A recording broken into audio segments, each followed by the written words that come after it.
دیکھیں ترمذی میں موجود ہے، حضور علیہ الصلوۃ والسلام نے فرمایا جب اللہ تعالیٰ نے زمین کو پیدا کیا تو زمین ہلنے لگی۔ اللہ نے پہاڑوں کو میخیں بنا کر قلعے بنا کر زمین میں لگا دیا تو زمین ٹھہر گئی۔ فرشتے فوراً عرض گزار ہوئے کہ مالک تیری سب سے طاقتور مخلوق یہ پہاڑ ہیں؟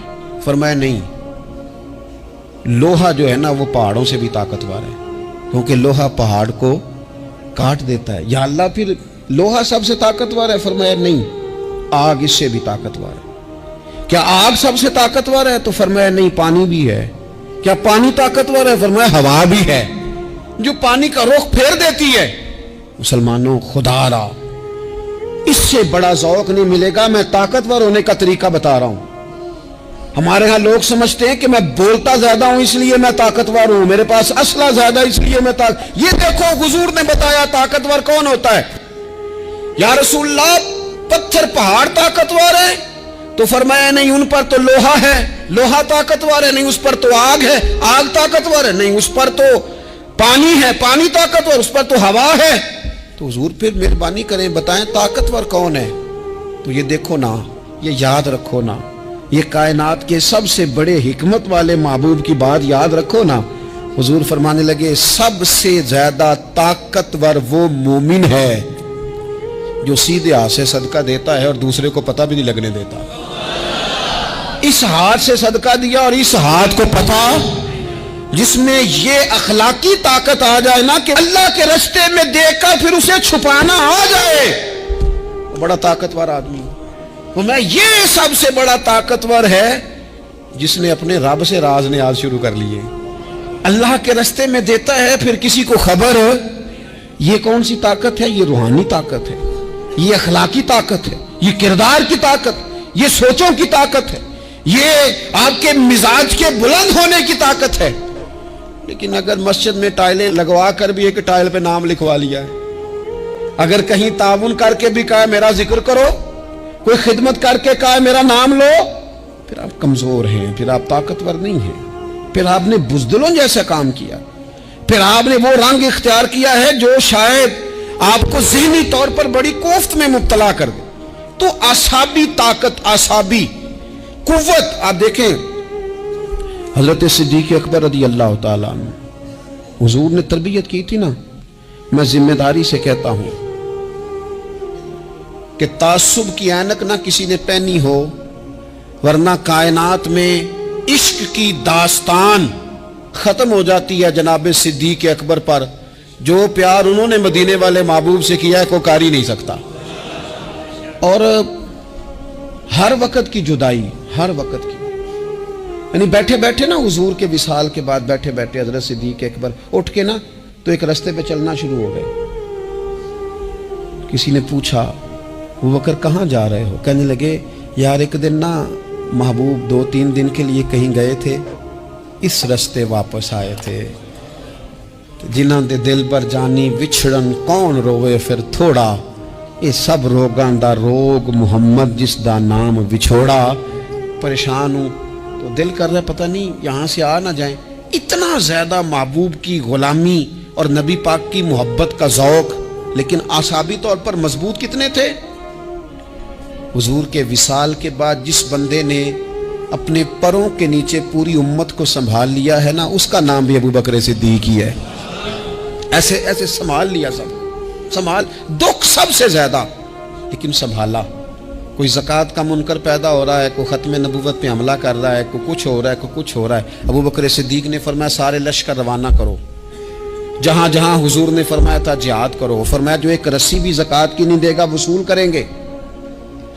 لوگوں نے کہا حضور حالات بڑے اور طرح کے ہیں، کیسے کام چلے گا؟ حضرت عمر جیسے دلیر بندے بھی کہنے لگے جناب یہ نظام کیسے چلے گا؟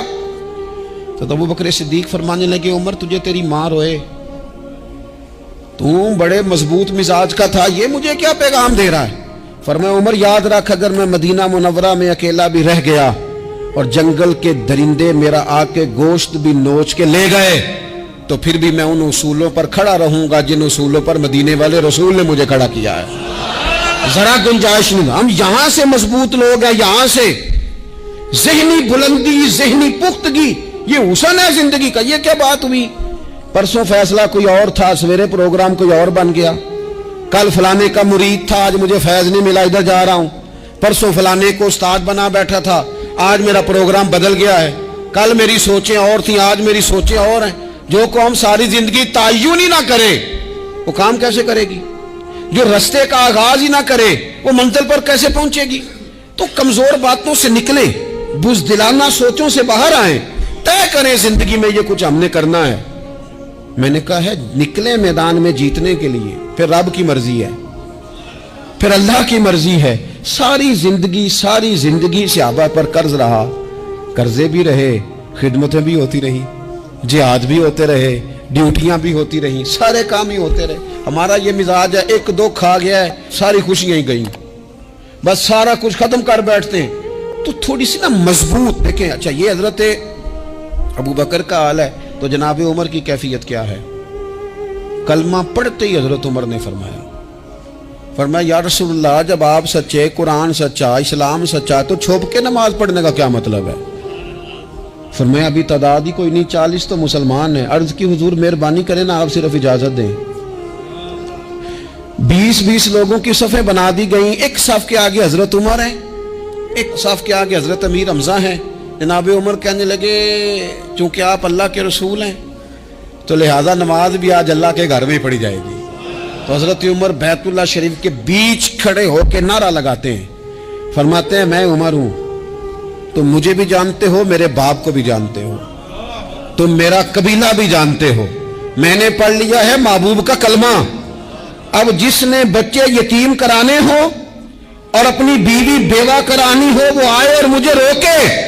ये महबूब अल्लाह के हैं और घर भी अल्लाह का है, तो नमाज भी आज अल्लाह के घर में ही पढ़ी जाएगी। जब तक इंसान यहां से ताकतवर नहीं होता, फिर बात आई सैयदना उस्मान गनी की।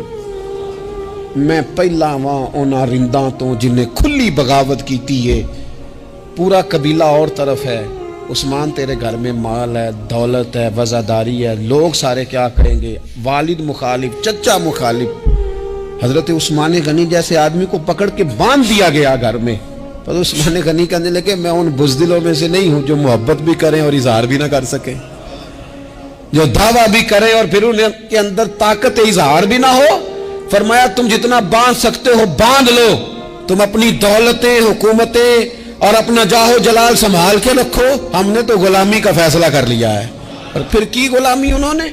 और जहां तक बात है शेर खुदा हजरत अलीउल मुर्तदा की, हजरत अलीउल मुर्तदा शेर खुदा का तो ये हाल था कि सारी जिंदगी मैदान में रहे। एक दिन हुजूर ने सिर्फ फरमाया कि आज आपको नहीं लेके जाना, आप थोड़ा ना मेरे नायब बनकर, हुजूर किसी ना किसी को नायब बना के मदीने में छोड़ के जाए, एक दिन सिर्फ कहा नहीं लेके जाना।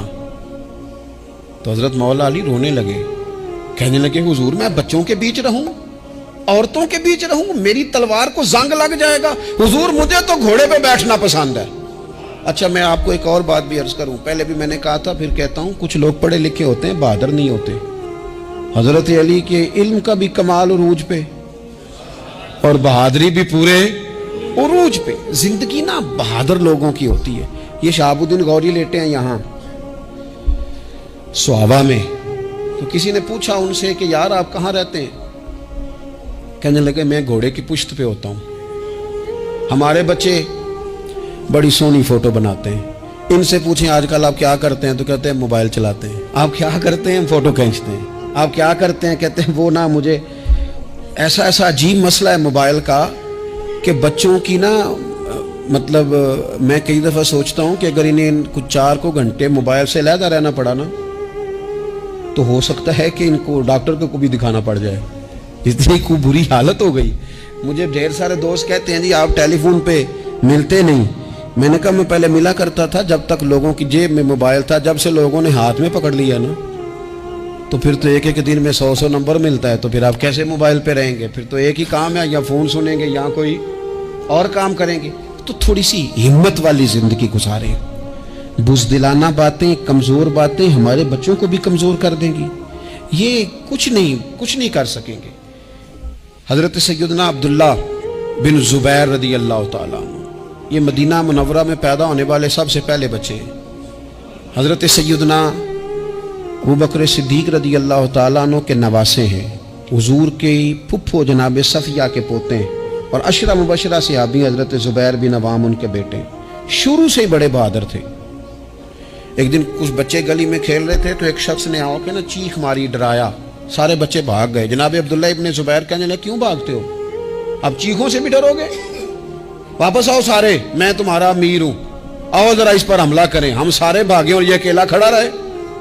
उस पर हमला किया, वो डराने वाला खुद डर के भाग गया।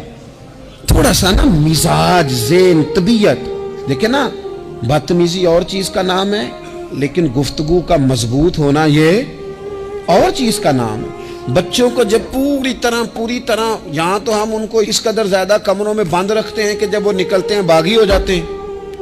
यहाँ फिर ये होता है कि उनके अंदर जो सलाहियतें होती हैं वो पूरी तरह दब जाती हैं। वो जो कैफियत होती हैं जो एक मर्दाना वस्फ पे होनी चाहिए उनके अंदर मौजूद नहीं होती। इकबाल कहते हैं आईने जवां मर्दा हक गोइयो बेबाकी, अल्लाह के शेरों को आती नहीं रूबाही। और ये जो सहमे दोस्त हैं ना, बिलखुसूस गरीब तबके से, उनसे मैं अर्ज करूंगा कभी किसी की गाड़ी देखकर मरूब नहीं होना, कभी किसी के महंगे कपड़ों के रोब में नहीं आना, कभी नहीं। हालात के सहमे हुए लोगों को बता दो हालात बदल जाते हैं, एक जैसे नहीं रहते। कभी कमजोर ना पड़े और जगह जगह अपने दुख भी ना बताएं, जगह जगह अपने दुख ना बताएं, हिम्मत करें, हिम्मत करें। वो एक शायर ने कहा था कि बाहिम्मत लोग कभी हारा नहीं करते, या वो जीत जाते हैं या कुछ सीख जाते हैं। वो ना मैदानों में रहते हैं, कमजोर ना पड़े। ये जो इतना लंबी लिस्ट बन गई है ना, इतनी लंबी लिस्ट मांगने वालों की, इतना लंबी फहरिस्त हो गई है, हर सिग्नल पे, हर चौक